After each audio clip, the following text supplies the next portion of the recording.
Alô, varandeiros! Para você ligado na varanda mais famosa do Brasil, um grande abraço a todos vocês. Eu sou o Thiago Jordão, El Bigodinho, vim aqui falar do nosso alvinegro praiano que ontem anunciou a contratação do jogador Lucas Veríssimo e nós vamos dar uma passadinha no que foi esta janela de transferências internacional do alvinegro praiano, beleza? Mas antes eu gostaria de contar aqui com o like de vocês, inscrição, hype em este vídeo para nós podermos alcançar o máximo de varandeiros no Brasil e no mundo, pessoal. Deixem o seu like e hype neste vídeo, venham para a varanda mais famosa do Brasil. Antes de trazer um balanço dessa janela do alvinegro praiano, deixa eu falar dela, da Blaze.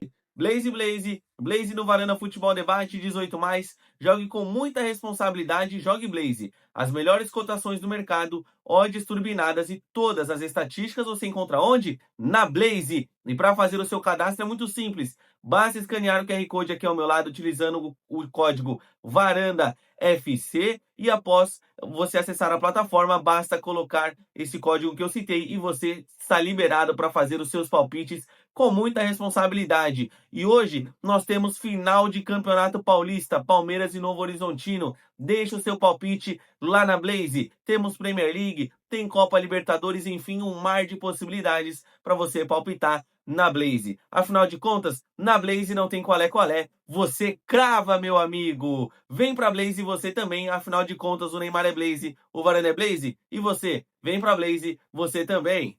Bora lá então, o Santos finalizou a sua janela internacional de transferências nesta última terça-feira. A expectativa é que o Santos não realize novas contratações, a não ser que tenha alguma oportunidade de mercado, tendo em vista que a janela agora fica aberta até o dia 27, porém é uma janela extra da CBF, que envolve apenas os jogadores que atuaram nos campeonatos estaduais. Ou seja, o Santos ainda tem a possibilidade de contratar, assim como outras equipes? Sim, mas no caso do Alvinegro Praiano, o Santos só vai fazer alguma nova movimentação caso alguma oportunidade de mercado surja. Caso isso não aconteça, a ideia do Santos é seguir com este plantel até o segundo semestre, quando tem novamente a abertura da janela de transferências. Então vamos olhar aqui as contratações do Santos. Vamos primeiro a todas as contratações que o Santos fez nesse ano de 2026.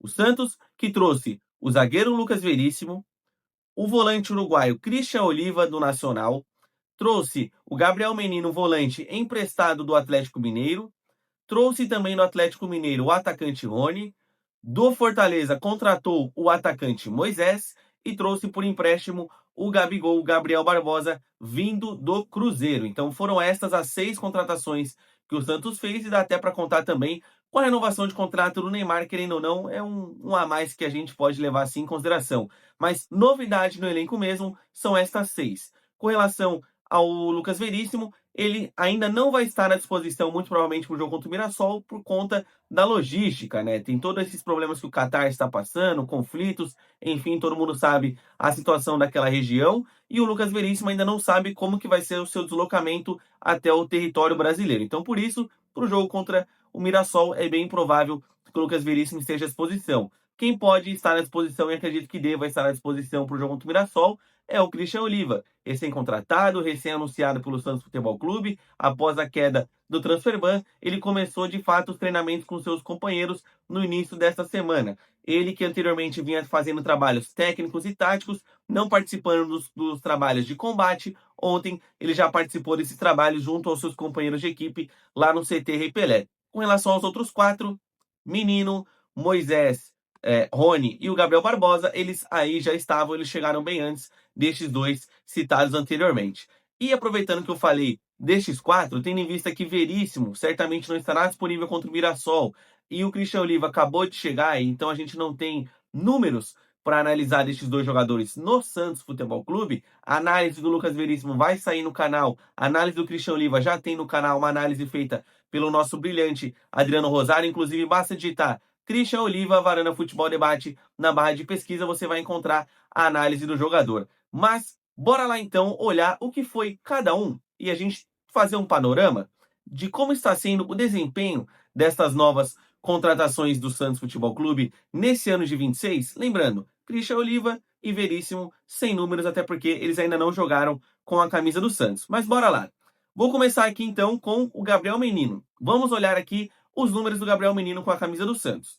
O Gabriel Menino, que tem 10 jogos já com a camisa do Santos, ele tem minutos em campo, são 595 para ele, com 2 participações em gols, 2 golaços, inclusive, do Gabriel Menino, e ao todo ele tem 10 passes decisivos, ele fez 10 desarmes e realizou 6 interceptações. A gente vê aqui no mapa de calor dele, o Gabriel Menino tem jogado preferencialmente ali do lado direito do campo. E assim, com relação ao Gabriel Menino, quando o Santos contratou o Gabriel Menino, qual que era a minha ideia? Eu não esperava que o Gabriel Menino fosse ser um baita reforço para o Santos. O Gabriel Menino ele fosse resolver os problemas do Santos. Eu acho que o Gabriel Menino ele é uma peça interessante e útil para você ter no seu plantel. Mas que era uma contratação que me empolgava? Não me empolgava. E até aqui nesses 10 jogos de exibição que a gente fez do Gabriel Menino, eu acho que a gente teve muitos altos e baixos do Gabriel Menino e até mais baixos do que altos. Eu acho que o Gabriel Menino ele ainda tem que se provar com a camisa do Santos Futebol Clube, ainda não mostrou para mim pelo menos um desempenho que eu fale, ok, me satisfaz esse desempenho do Gabriel Menino. Eu acho que falta regularidade ainda para o volante do Alvinegro Praiano.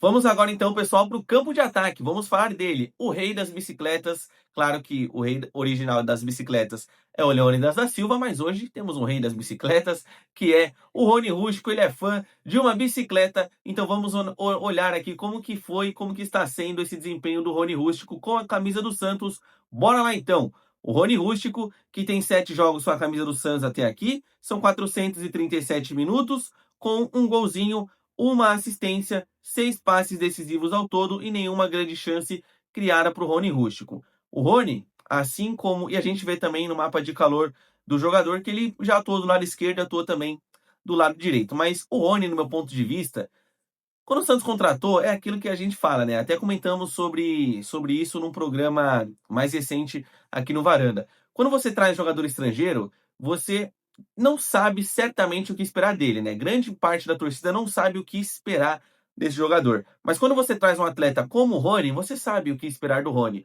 Eu acho que o Rony tem entregado ao Santos tudo aquilo que a gente esperava. Muita raça, muita imposição física no campo de jogo, porém erros técnicos que podem ali deixar o torcedor um pouquinho irritado. Até aqui eu acho que o Rony ele é um jogador ok.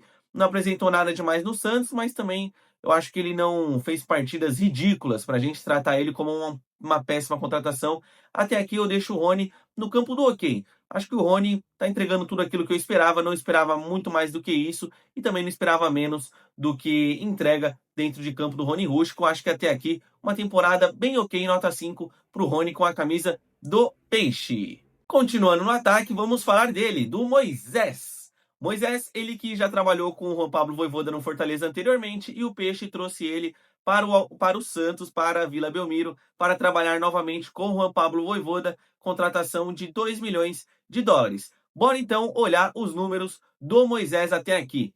O Moisés, que com a camisa do Santos são 4 partidas para ele, com 185 minutos em campo, 1 gol e 1 assistência, com 7 passes decisivos ao todo, 2 grandes chances criadas, e ele atuou preferencialmente ali do lado esquerdo, como nós podemos observar no seu mapa de calor. Com relação ao Moisés, até levando em comparação com o Rony, eu acho que o Moisés ele apresentou um pouquinho mais do que o Rony no campo de ataque, né? O Moisés eu acho que ele fez partidas superiores à do Rony até aqui, mas também nada demais. Eu ainda não me empolguei com a contratação do Moisés. Eu acho que o Moisés ele tem que continuar se provando, assim como os outros citados e o próximo que eu vou citar aqui neste vídeo. Mas eu acho que o Moisés, em comparação ao Rony, ele entregou um pouquinho mais, com menos minutos em campo, ele já tem os mesmos números, assim, entre aspas, né? Já fez o seu gol e também já contribuiu com assistência. Eu acho que o Moisés ele pode ser uma peça útil para o Santos, principalmente nessa ideia de jogo do Vojvoda, que é de pressionar a saída de bola do adversário, principalmente utilizando seus extremos ali para fazer a pressão na primeira linha do seu oponente. Para fechar, então, vamos falar dele, do Gabriel Barbosa, o Gabigol. Ele que já tinha passado pelo Santos em outras 2 ocasiões, retorna ao Peixe para sua terceira passagem com o manto alvinegro. Bora olhar então o Gabigol, ele que está emprestado do Cruzeiro para o alvinegro até o final dessa temporada de 26. Vamos lá. O Gabriel Barbosa, ele tem 9 jogos com a camisa do Santos, 437 minutos em campo, são 4 gols para ele com 2 assistências, 23% de precisão no chute e uma grande chance de gol perdida. O Gabigol, claro, é atacante, tem 29 anos de idade. Com relação ao Gabigol, basicamente aquilo que eu comentei do Rony é a minha opinião sobre o Gabigol. Eu já sabia o que esperar do Gabigol. Eu acho que aquele Gabriel Barbosa de 21, 20, 22 não é mais o mesmo. Então eu não esperava um Gabigol tão protagonista, sabe? Um Gabigol que fizesse inúmeros gols, partidas que ele literalmente coloca no bolso e resolve. Porque, por exemplo, até aqui eu não vi grandes exibições do Gabigol. Nos jogos mais importantes, por exemplo, nos clássicos contra o Palmeiras, eu não acho que ele fez um grande jogo. No clássico contra o Corinthians, ele, por mais que ele tenha feito o gol de empate, eu não acho que ele tenha feito um grande jogo, sabe? Então, eu vejo que o Gabigol ele ainda deve um pouquinho com a camisa do Santos e também precisa se provar mais nesse retorno. Eu acho que ele tem potencial para ser um atacante muito importante para nós nesse ano de 26, até pelo seu histórico, né? O Gabigol, como eu disse, ele não é mais o mesmo daquele no passado, mas ele pode ser pelo menos 70% daquilo que ele já foi. Isso eu acho que ele tem capacidade de ser e já mudaria bem o nosso panorama no nosso campo de ataque, tendo em vista que nos últimos anos o Santos sofreu muito com centroavantes, até por conta das brilhantes decisões da nossa diretoria. Mas no contexto geral, eu acho que o Gabigol ele ainda deve com a camisa do Santos, por mais que ele seja o artilheiro do Peixe aqui na temporada de 2026. Pois bem, então eu quero saber a sua opinião. O que você achou das contratações do Santos? Qual que é o seu balanço dessa janela de transferências do Santos? Você gostou? Você não aprova? Você acha que ainda falta alguma contratação? Na minha opinião, o Santos ainda precisa de mais um zagueiro e reforço para as laterais. Mas já que infelizmente nós não teremos isso, vamos com esse elenco. Eu acho que dá para trabalhar bem esse grupo de jogadores e tentar, pelo menos, não sofrer nesse ano de 26. Quero saber a opinião de vocês, deixem aqui nos comentários. Eu sou o Thiago Jordão, El Bigodinho, vou ficando nessa. Um abraço a todos, fiquem com Deus e tchau!